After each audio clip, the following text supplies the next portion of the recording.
You can either live your dreams or live your fears. And I think the majority of people actually are not living their dreams, but are living their fears. So I want to ask you a question. What are your fears?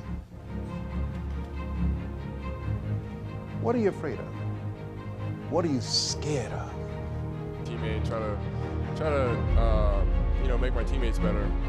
That was the biggest thing for me this weekend, and it's a great environment to do that. I got a lot of great guys out here, so I really enjoyed it. Because we all have fears, don't we?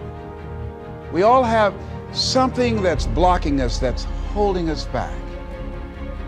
And as we begin to look at life, what we realize is that the reason that most people are not living out their true potential and not doing all of the things that they would really like to do. There's a lot of size for Kentucky at the rim. Richards is back on, playing with a couple of personal fouls.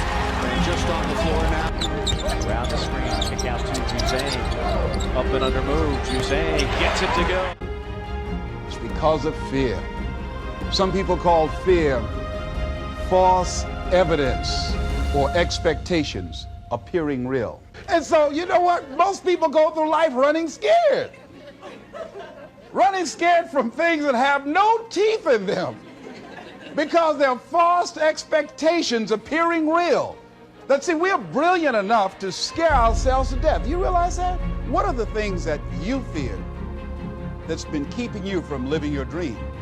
That's been keeping you from doing some things that you would like to do? Just think about this thing. High-scoring offenses just kind of lull you to sleep. Juzang, yes, see, they wanted it. And how do we begin to handle that? Abraham Maslow said that life is about growth. And he said, you can either go back to your comfort zone, and there you won't find any growth, or you must be willing to go forward and face your fears again and again and again. Because you're never going to have a fear-free existence. I mean, some fear is acceptable and legitimate. There are some things that you really should be afraid of. Now, you shouldn't allow it to immobilize you. You acknowledge it, you take it into account, and you carry yourself accordingly. There are times that we should proceed with caution. But it's the difference between being stopped by fear. It's the difference between having a fear and the fear having you. Against the talented performer.